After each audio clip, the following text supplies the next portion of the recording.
Jeudi le 17, bienvenue en prenant votre café. 3, 2, 1, austérité! Je vais vous expliquer pourquoi. Hey, on va faire comme Tesla. Hey, Tesla fait de l'argent, on va faire comme Tesla. Je vais vous parler des compagnies électriques qui n'arrachent un petit peu plus. Couper les voitures de moitié, Valérie Plante, c'est jamais de sa faute. Ça commence à ressembler à Gérald Tremblay, hein? Les ventes des maisons, on va parler de ça, la télévision qui écoute ça, se grounder, un nouveau trend que j'ai lu dans le Wall Street Journal. Se grounder.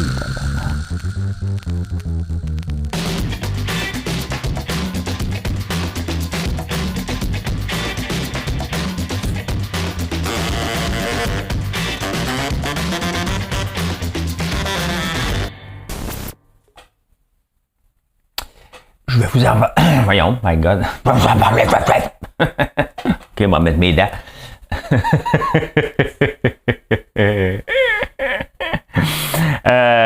Ça groundé, et je suis tombé là-dessus dans le sérieux Wall Street Journal. Hein? Il y a des gens qui... vous savez, Kanye West, hein? Pendant que j'étais à Florence, il y avait un article qui est sorti que François Lambert et Kanye West... Non, Kanye West et François Lambert sont à Florence. Je ne sais pas encore qu'est-ce que je faisais dans cet article en anglais-là, mais j'étais là. Et il était nu-pied, mais c'est parce que c'est une tendance. Avoir su que c'est une tendance là-bas, je l'aurais-tu fait à Florence, rien qu'un peu, faire le tour de la planète. Ouais, les gens marchent nu-pied, mais surtout, ils mettent... je l'ai ici, mais si vous ne le voyez pas, là. Attendez un peu. Tu sais, le tape là, pour les conduits électriques, là, je vous demande pas ce que je fais avec ça ici. On va faire du ménage pendant ce temps-là. Hein? Ce tape-là, ceux qui ne le voient pas, c'est du tape métallique. Là. Ben, ils entourent leur lit avec ça, puis ils mettent du wire, de la cuivre sur le plancher pour être groundé. Hein? Donc, ça enlève les maux de tête puis tout ça. On n'est pas assez groundé. Hein? Fait que, il y a ça, marcher nu-pied. Moi, je vous dis tout de suite, là, ça se peut que vous me voyez marcher nu-pied dans les prochains jours sur l'asphalte, sur la roche, à la garnotte. Ah ouais, tabarnak. Fait que non, moi me grounder moi aussi. J'ai un petit mal de tête depuis 24 heures, c'est rare que ça arrive, donc m'aller me grounder. Dans 3, 2, 1. Austérité! Excusez. Ici, Pierre Bruno. Je t'en forme. Anita, on va l'appeler Anita pour les intimes parce que je massacre son deuxième nom. C'est la nouvelle chef du Conseil du Trésor. Le Conseil du Trésor, là, c'est elle qui a sa coche. Vous vous souvenez, c'était Lise Thériault qui avait dit ça, je pense. Moi qui a sa coche. Ou Monique Jérôme Forget. Il y en avait une qui avait dit ça à un moment donné. C'est elle qui a l'argent des ministères. Donc là, elle a donné un mandat. C'est quand même pas beaucoup, là. Quand même pas beaucoup. Elle a envoyé un email d'ici le 2 octobre de tous les ministères du fédéral de leur envoyer des coupures de 15 milliards. Et ça me fait rire parce que on en a besoin. Hein. Tout le monde trouve que Justin Trudeau dépense trop. Même les gens qui ont trop d'argent de Justin Trudeau trouvent qu'ils en ont trop. Non, on n'a jamais trop, mais ils disent que ça n'a pas de bon sens quand même. Et là, elle a dit, vous allez couper 15 milliards, ce qui est des pinottes. Hein. Là, les gens arriveront pas. On va acheter moins de crayons. Moi, j'ai coupé dans les feuilles à papier. Maintenant, j'ai passé un mémo. Ils vont couper dans des niaiseries. Là, des affaires là, pour dire, hey, j'ai fait ma part. Chez Atelka, quand on avait de la croissance, on demandait ça régulièrement.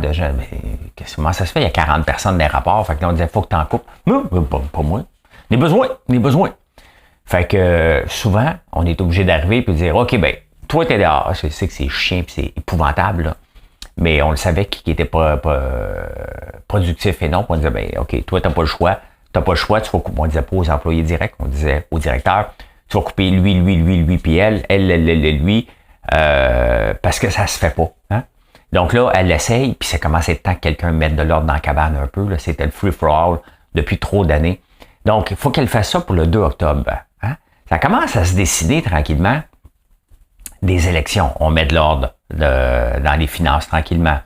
La séparation, bon, ça fait longtemps. C'est une séparation, c'est pas comme, hey man, je me sépare, là. Donc, ça aussi, ça fait partie probablement d'une stratégie de l'annoncer là plutôt que plus tard, le remaniement. Donc, ça commence à ressembler à des élections, justement, à l'automne. Hein? Fait que, voilà. En affaires par principe, il y a quelqu'un hier sur X, Twitter. Là, maintenant, on va juste dire X, là, mais là, on n'a pas une couple d'années à dire Twitter. J'appelle encore Hall Gatineau, j'appelle encore ça Hall. Fait que vous êtes cuit pas mal, là. Il y a quelqu'un qui me dit, je comprends toujours pas l'autre dude, hein? Ça c'est moi. Qu'est-ce qu'il fait dans le popcorn? D'après moi, il veut avoir des pertes, hein? Il y a encore cette mentalité-là, en 2023, de se lancer en affaires pour avoir des pertes ou pour pouvoir réclamer des dépenses agricoles, hein? Sincèrement. Hein? Pensez-vous vraiment que je passe tout le temps, mes virgules de journée, à faire du développement d'affaires, à faire de nouveaux produits, à vous convaincre de me choisir, de nous choisir comme entreprise, un client à la fois, une barre de chocolat à la fois, un popcorn à la fois. Puis les gens pensent encore que l'industrie du popcorn est une industrie lifestyle, qu'on s'amuse à faire ça. Les gens pensent que je fais juste ça parce que j'ai rien d'autre à faire. C'est vrai que je fais ça par passion.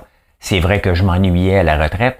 Mais pensez-vous vraiment que j'aurais mis autant d'énergie, autant d'argent à développer, puis toutes les casse-têtes qui viennent avec ça, que par principe, par le fond, nous va aller chercher des pertes?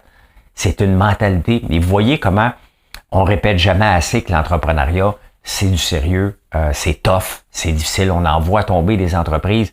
Je fais pas ça par principe, je fais pas ça pour faire chier personne. Je fais ça parce que j'aime ça. Je fais ça parce que j'ai l'impression que je suis en train de bâtir quelque chose pour le long terme. Maintenant, je ne le sais pas. Il y a personne qui le sait. Regardez, Juliette et Chocolat qui vient de tomber après 20 ans quand même. Là. Elle a quand même fait 20 ans. Donc, on ne le sait jamais à quel moment une épopée entrepreneuriale, c'est bien dit ça, va se terminer parce qu'elle va se terminer à un moment donné, notre épopée entrepreneuriale. J'aimerais ça que ça dure très longtemps, hein? En tout cas de mon vivant, mais ça, c'est chaque minute qu'on passe pour améliorer l'entreprise, on se met dans cette position pour toffer plus longtemps et être à l'avant-garde de tout ce qui se passe et se tenir loin des dettes. Je pense que si les entrepreneurs m'écoutent en ce moment puis veulent grandir vite, mettez-vous des briques. Ça prend du temps tout simplement. Fait que je suis pas en affaires par principe. Je suis pas en affaires parce que j'ai du temps à perdre. Je suis pas en affaires pour avoir des pertes. Je suis pas en affaires pour avoir des revenus agricoles. Je suis en affaires parce que il y a une opportunité qui s'est présentée. J'aime cette opportunité-là. Ma famille aime cette opportunité-là. Les employés aiment ça. Puis je pense que la région haït pas ça non plus. Donc, voilà. Hein? Les chiffres viennent de sortir. Un peu, hein? Les chiffres viennent de sortir. Moins de 50% des gens passent du temps maintenant à écouter la télévision. C'est sûr que les chiffres en plein été aident pas, là.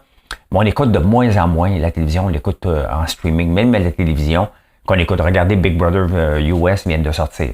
J'ai commencé à l'écouter un petit peu en retard parce que j'étais en vacances. Je l'écoute pas sa télé. Hein? Je l'écoute sur l'application Global, mais je l'écoute pas sur la télé. C'est YouTube parmi le streaming qui est le plus écouté. Et c'est normal, hein? C'est normal. On est tous sur, à peu près tout le monde est sur YouTube. Le show que vous écoutez il est sur YouTube.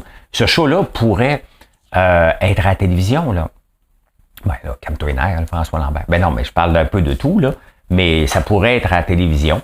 J'ai décidé de développer le créneau, de le faire moi-même, mes affaires, parce que j'aime ça faire ça. Donc, mais vous l'écoutez sur YouTube, tout simplement. Hein? Au Québec. On s'en va au Québec.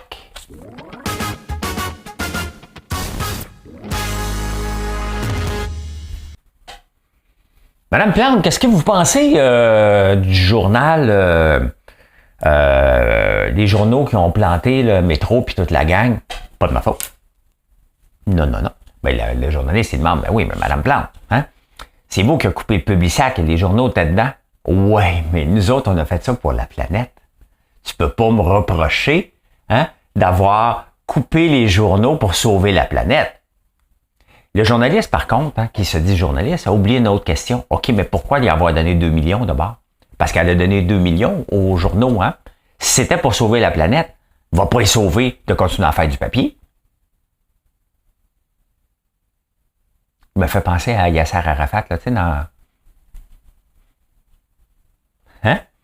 Fait que, non, c'est pas de sa faute. Elle sauve la planète. Comment veux-tu, hein, lui en vouloir quand elle sauve la planète. C'est notre petite ville de Montréal, là, dans le grand univers. L'important, c'est qu'on sauve la planète. Sincèrement, je m'en fous pas mal du Publisac, c'est pas ça le principe. Mais il faut que tu acceptes, faut que tu dises. Hein? Oui, c'est un dommage collatéraux, c'est leur problème. Moi, j'en veux pas de Publisac dans ma ville. C'est un petit pas à la fois, mais déresponsabilise-toi pas, là. Hein? Et surtout, va pas leur donner 2 millions par la bande. Hein? Je pourrais rajouter un mot, mettons, là. On joue au Scrabble, là. E-P-A-I-S-S-E. Ça fait quoi? Pas grand-chose.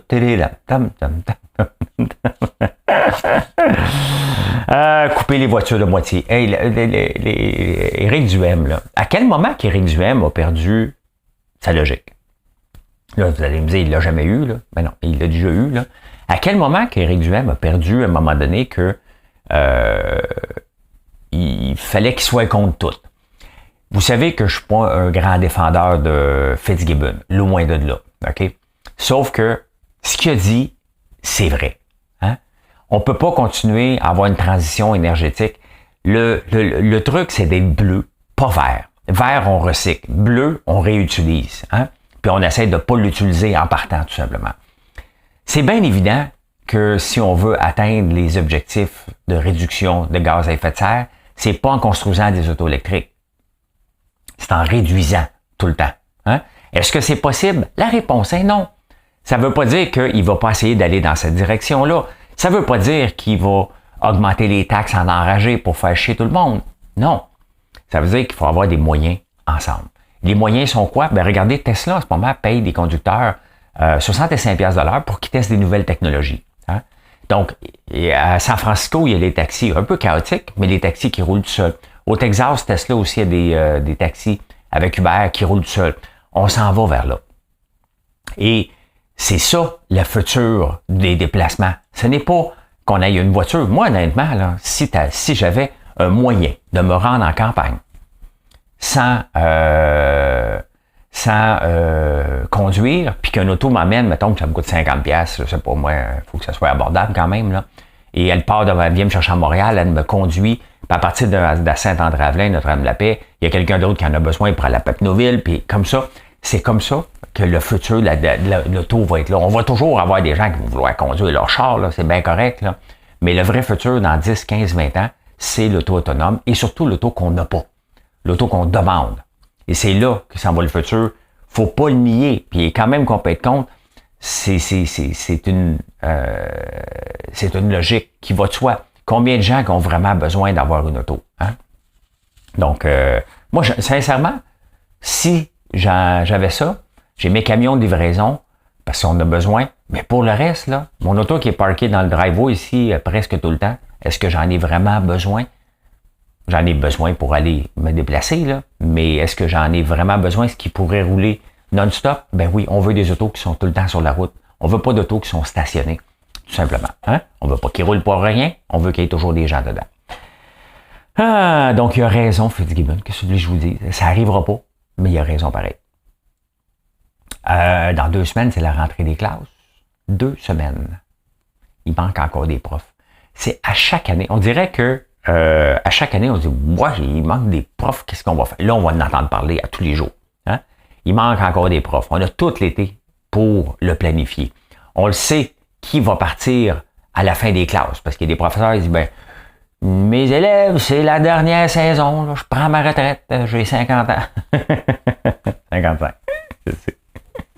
Fait que, ouais, ben, on parle, on va parler qu'il manque des profs. On va parler que, finalement, c'est quelqu'un avec un cégep qui va venir enseigner. Finalement, on va parler que le prof a marqué comment ça va au tableau pour que les élèves, il a marqué S. Tu sais,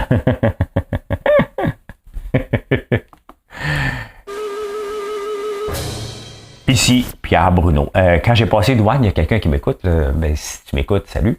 Donc, quand j'ai donné mon petit papier, il a dit « Ici, Pierre Bruno. Hein? » Une chance que mon petit papier est en ordre. On va faire comme Tesla. Hein? Les gens, tu sais, des fois, les investisseurs regardent, puis des grands investisseurs, puis ils disent « Tesla, ça a l'air de bien aller, on va faire la même chose. » Fait qu'on va lancer Lucid Motors, on va lancer Rivian, on va lancer Nikola, Fiskars. Lordstrom. Lordstrom, c'est en honneur d'une ville que Trump est arrivé. C'était fermé, je pense, une ancienne usine de GM. On va faire les autos électriques. Ben, ils ont fait faillite. Hein? Lucid Motors vient de rapporter des chiffres. 145 millions de revenus, 710 millions de pertes. On peut inclure là-dedans Lyon Électrique aussi. On peut inclure aussi Taiga. Hein? La transition vers l'électrique à tout prix, puis qu'on pense que les gens vont sauter sur nos nouveaux modèles. Rivière, c'est bien, tu sais, ça a l'air bien cool. Un bumper, ça coûte 42 000 changer, ça vaut 180 000 cette auto-là. Donc, à un moment donné, c'est pas à portée de tout le monde. Et puis, les grands s'en viennent. Donc, faire comme quelqu'un qui a du succès. Tesla a du succès parce que c'est Tesla. Hein? C'est comme dans le temps, il y avait bien d'autres gens qui voulaient faire des Facebook. Hein? Il y en a rien qu'un Facebook. Hein?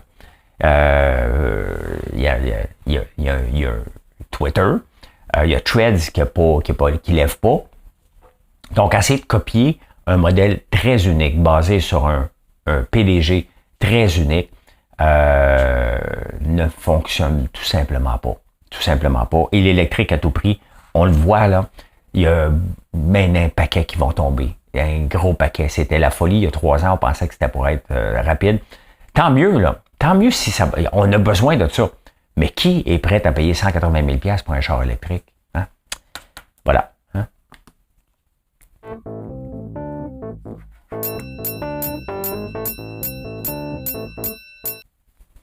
L'accès à la propriété, c'est pas demain la veille que ça va changer. Hein? Une maison moyenne au Canada, au Québec. Au Canada, 638 000. Au Québec, 691 000. Donc, à Montréal, vous pouvez compter encore plus. Donc, ça prend 2 gros salaires pour fournir une maison comme ça, là.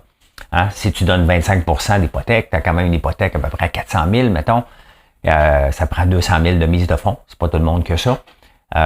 Donc, tu comptes 400 000, taux d'intérêt de 7%, 28 000 d'intérêt par année divisé par 12, plus le remboursement du capital. T'sais, vous pouvez voir quand ça fait une hypothèque assez élevée, faut que tu continues à mettre des améliorations locatives, sinon ta maison tombe en ruine. Ça commence à en faire beaucoup. Hein? Mais les maisons ont augmenté depuis le mois de juillet, les ventes de maisons de 8,7% quand même. Hein? C'est sûr qu'avec l'arrivée des immigrants, si on va avoir 500 000 nouveaux immigrants, ça met de la pression sur les maisons, ça met de la pression sur les loyers.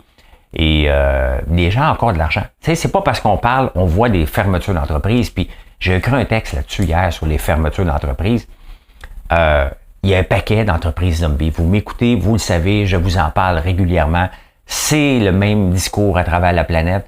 Les gouvernements, pour sauver à tout prix les entreprises dans le temps de la COVID, ont donné de l'argent à tout le monde. Ils n'ont pas fait de due diligence des entreprises qui auraient fermé de toute façon.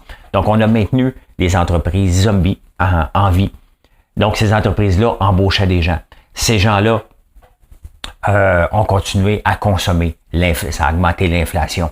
Ces gens-là ont continué à avoir un job dans une entreprise qui aurait dû fermer. L'entreprise qui est émergente, elle a de la misère à embaucher des gens. Donc, c'est tout un écosystème qui était débalancé. C'était la gestion de l'offre et de la demande qui s'est passée au point de vue entrepreneurial, qui était complètement débalancé. Puis là, on le voit que ça revient à la normale. Ça fait mal, là. Ça fait mal. Puis je parle pas de ça de façon froide. Je parle pas de ça de disant je m'en fous parce que moi, ça va bien.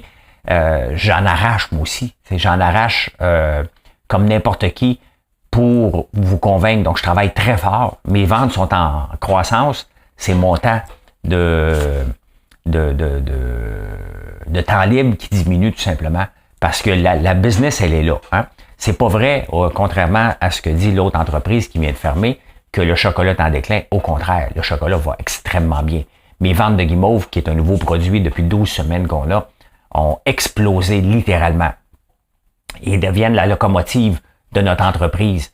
Donc, le marché va bien. Il y a des entreprises qui vont mal. Il faut faire une différence, tout simplement. Avec un taux de chômage très bas comme on a, il n'y a pas de danger, la récession n'est pas là. Mais on voit, puis ça fait peur de voir des entreprises fermées. C'est juste normal.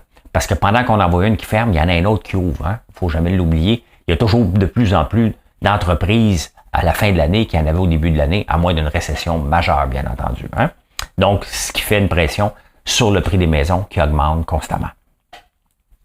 Hey, Suncor qui fait du pétrole, on dit hier, il dit, c'est bien beau la transition énergétique, là, mais nous autres, on est dans le pétrole. Puis on va revenir au pétrole. Donc, si on regarde depuis un mois, ben, ça augmente de 38 à 42. Donc, ils vont se recentrer à extraire du pétrole. Qu'on aime ça ou pas dans les sables bitumineux, c'est leur job. Puis la transition énergétique, ce que le PDG a dit, il dit, ben écoute, la transition énergétique, là, c'est dans le long terme. Là, pour le moment, là, on doit rapporter des chiffres, nous autres, on doit extraire du pétrole.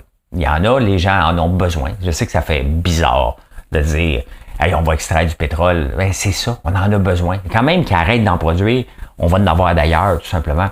On a besoin du pétrole pour vivre et ben, c'est un bon move parce que regardez l'action quand même qui était 6 derniers mois, moins 8%, donc 2%. On voit que ça remonte. Ben, c'est normal, tout simplement. Ils vont continuer à mettre de l'argent à sa transition énergétique, mais pas au même rythme. Puis de toute façon, ils viennent de se faire couper les subventions beaucoup. Donc, c'est normal qu'ils vont remettre l'emphase sur ce qui est bon. Hein. Regardez Estée Lauder. Hein? J'ai parlé souvent de Louis Vuitton qui allait bien, que les Asiatiques achetaient beaucoup de produits de beauté, que les produits de beauté, en général, vont super bien. Hermès va bien, Louis Vuitton va bien, Gucci va bien, toutes les grandes marques vont bien, sauf Estée Lauder. Estée Lauder ont misé beaucoup sur la Chine et ça n'a pas levé. Donc, regardez le stock hein, qui valait presque à un moment donné 268 piastres, en vaut aujourd'hui 167, c'est 100 piastres de débarque, là. C'est 33% de diminution. Si on regarde depuis un mois, ben vous voyez, hein, 180. Je ne suis pas assez, mais je voulais vous en parler parce qu'il y a toujours des gagnants et des perdants. Pendant qu'un Louis Vuitton gagne, Louis Vuitton. Oh, il a pris une débarque un peu maintenant que je dis qu'il gagne, mais c'est un jour. Hein? 5 jours, quand même. Regardez, 6 mois. Ben, lui-ci a tombé un peu. Hein, mais sur un an, quand même, ça a augmenté de 14%, ce qui est un très, très bon rendement sur un an. Hein? Les Renault va bien. C'est vrai, j'avais une autre affaire. Home Depot. Hein? S'il y a bien un baromètre, on peut, un peu comme Caterpillar est un baromètre de la construction et des investissements des pays, parce que en temps de récession, lorsqu'on veut relancer, on construit des routes.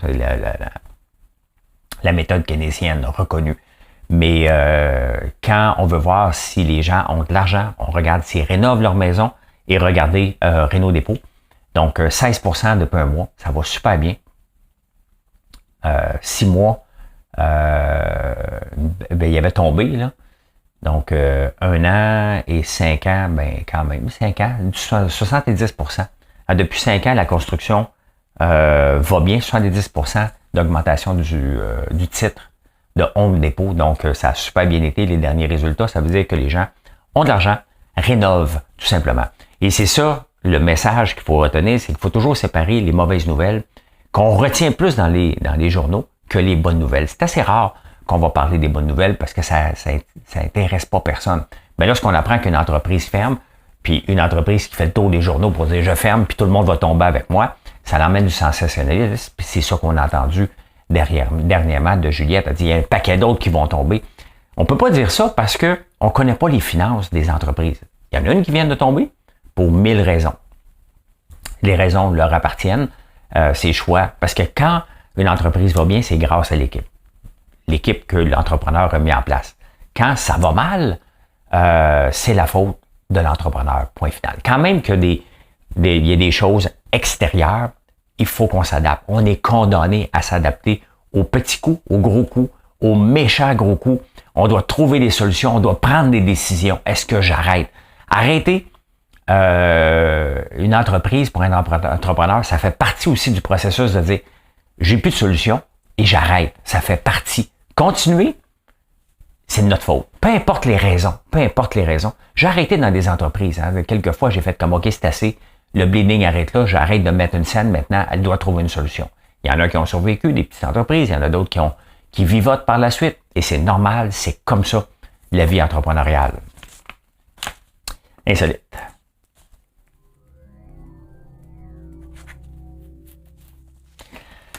Il y a une femme qui vient de battre le record de tous les temps en haltérophilie. Elle est arrivée au plate et elle dit Ben, l'autre, elle en a mis 100 livres. Combien t'en veux, toi? Mais-en 310. Non, mais c'est le record est 100 livres. Mais-en 310. Ben, elle a battu le record par 210 livres du deadlift. C'est un homme. Oui, tu sais, puis à un moment donné, c'est que c'est une femme trans, puis elle a le droit. Hein? Il n'y a pas de problème avec ça, sauf que il reste que physiquement, c'est un homme. Et ça fait longtemps que je ne l'ai pas dit, ça. Hein? Vous savez que j'aime les hommes? Ben oui, j'aime les hommes. J'ai 2 fils. J'aime mes fils. Mes fils sont des hommes. Donc, j'aime les hommes. Une phrase célèbre dite par une dame que j'ai côtoyée sur un plateau de télé. Ouais, mais c'est ça. Il va falloir mettre des règles quand même. Ça reste un homme physiquement et elle clenche solide des autres. C'est pas par 5 livres, là. C'est 210 livres de différence, là, quand même. Hein? Les fraudes, j'arrive de l'Europe, puis combien de fois vous m'avez écrit fais attention au pickpocket, fais attention à ci, fais attention à ça. Et pourtant, où est-ce qu'il faut faire le plus attention? La plupart des fraudes viennent des réseaux sociaux, surtout de Facebook. On clique sur des liens, on se fait envoyer par email des liens, on clique dessus. Je me suis fait avoir par un hacker. Il y a des gens qui vont investir au nom de sauver quelqu'un. Il y a tellement de gens sur ma page Facebook qui arrivent pour vous flirter et je fais le ménage constamment pour enlever ça de là. Donc, les fraudes viennent de là. 16% des fraudes viennent maintenant des réseaux sociaux. La moyenne des gens qui se font avoir, lorsqu'ils se font avoir, c'était à peu près 1000 $ de moyenne. Donc, oui, il faut faire attention aux pickpockets, mais tu sais, les pickpockets, il peut en avoir à Montréal. Hein? Si tu traînes ton portefeuille en arrière dans n'importe quelle ville, là, dans une foule, tes chances de l'avoir 1 heure après sont nulles. Hein? Donc, moi, j'avais acheté des shorts de marche avec des zippers. Mon portefeuille est là. Donc, il n'y avait pas de danger. Téléphone dans les mains. Tu sais, tu prends pas ton téléphone comme ça dans une foule. Là. Tu le prends à 2 mains. Il n'y a personne qui va le ramasser en courant. Là. Les gens, c'est pas de ça. T'sais, c'est se comporter en foule, sachant qu'il y a un paquet de crosseurs partout. Hein? La santé nutritionnelle hors de prix. Hein? On en parle de plus en plus, puis les gens ont peur que les gens mangent mal. La malbouffe, on va manger des ramen. Il est temps peut-être que le gouvernement fasse des pubs sur les légumineuses. Hein? J'en mange des légumineuses. Moi aussi, je trouve la viande est chère. Oui, j'ai des poulets. Je suis supposé avoir des cochons. J'ai pas de veau cette année. Mais elle est chère, la viande. Et je fais attention et je fais des choix vers les légumineuses. Tu sais, le gouvernement, là, lorsqu'il voit ça, quel est le rôle d'un gouvernement? Est-ce que le gouvernement, c'est juste de nous éduquer? Tu sais, il nous a éduqués pendant... Puis là, je veux pas partir un débat. Je vais juste dire qu'on a eu beaucoup de pubs pour la COVID. On a eu beaucoup de pubs pour ça. Mais là, peut-être, ça serait le temps de donner des idées, que le gouvernement finance des pubs. Ils ont de l'argent à mettre dans les journaux, là, qui en parlent. Une alternative, peut-être de manger des légumineuses. Ça se prépare en 2 minutes. Hein? Ça se prépare en 2 minutes, des légumineuses, et c'est super bon. Et c'est une belle alternative de protéines. Il y a ça, puis il y a d'autres affaires, là. Mais d'apprendre à cuisiner les légumes du moment. Et pas toujours cuisiner ce qu'on veut avoir, de cuisiner différemment. Ça revient, je ne repars pas le débat de l'épicerie à 75$, là, mais ça revient de faire des choix avec ce qui est en spécial. Et est-ce que c'est le rôle du gouvernement de nous aider là-dedans, d'aider la population?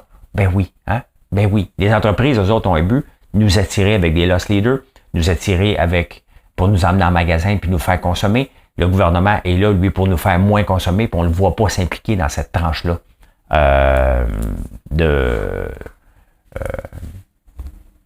la santé, tout simplement. Hein? Ben voilà, coudonc, comment j'ai vu l'actualité. Hein? Fait que non, j'ai pas une entreprise par principe, j'ai pas une entreprise pour perdre de l'argent, j'ai pas une entreprise pour avoir des revenus agricoles, j'ai une entreprise parce que j'ai une entreprise et surtout parce que j'ai des clients qui nous font confiance jour après jour. Vous aimez nos produits et c'est pour ça que j'ai une entreprise. C'est la seule raison, hein, parce que on a des clients tout simplement. Ben, merci beaucoup. Venez nous voir sur françoislambert.one. Planifiez votre déplacement le prochain week-end, puis l'autre d'après, la semaine d'après aussi. Venez voir les tournesols. C'est le moment de l'année que les tournesols sont en beauté. Venez prendre des photos. Venez voir l'huile que vous allez pouvoir déguster. Tant mieux si on en a de disponible parce qu'on on extrait le maximum qu'on peut. On va faire des tisanes cette année. On va ramasser les pétales aussi. Donc, ben voilà. Venez voir ça. C'est un beau spectacle et c'est gratuit. Allez. Bye. Bonne journée.